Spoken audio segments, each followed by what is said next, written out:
বিএনপির প্রত্যেকটা কর্মী বলবে নারায়ণগঞ্জে আইবিকে গ্রেফতার করা ঠিক হয় নাই, প্রত্যেকটা কর্মী। উনি হলেন সেলিনা হায়াৎ আইবি, একজন মহিলা যার বাবা পলিটিক্স করতেন, আলী আহমদ চুনকা শ্রমিক রাজনীতি করতেন, সাধারণ পরিবার থেকে উঠে আসছে আলী আহমদ চুনকা। 1973 সনে নারায়ণগঞ্জ পৌরসভা ইলেকশনে আওয়ামী লীগ বঙ্গবন্ধু তখন আছে, নমিনেশন দিল মহিউদ্দিন আহমদ। আলী আহমদ চুনকা বিদ্রোহী ক্যান্ডিডেট হয়ে দাঁড়ায় গেল বঙ্গবন্ধুর বিরুদ্ধে গিয়া, সিদ্ধান্তের বিরুদ্ধে।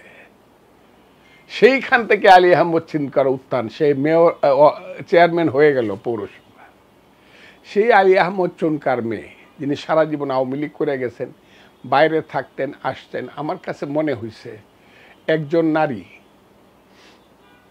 যে নারীকে এখন আর সম্মান দেওয়া হচ্ছে না, কারণ এই দেশে জঙ্গিবাদ এবং এই দেশের সাম্প্রদায়িকতা এবং নারী বিদ্বেষী শক্তির উত্থানের কারণে নারীকে আর এখন মা বলা হচ্ছে না।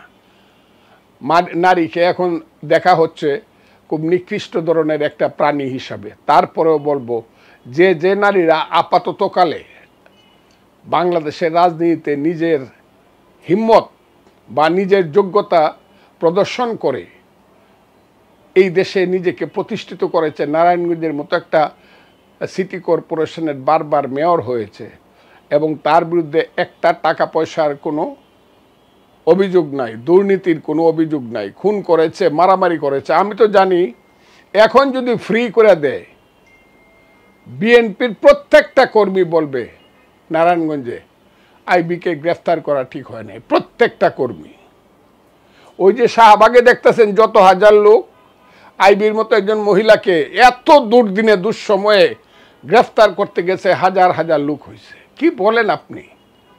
কাজে আইবিকে গ্রেফতার করা, কেন গ্রেফতার করা? আইবি তো কোনো অপরাধ করছে বলে তো আমার জানা। কি অপরাধ করছে বলা উচিত, তার বিরুদ্ধে কি কেস? আমার বিরুদ্ধে একজন একটা মার্ডার কেস দিলে আমাকে গ্রেফতার করে ফেলবে?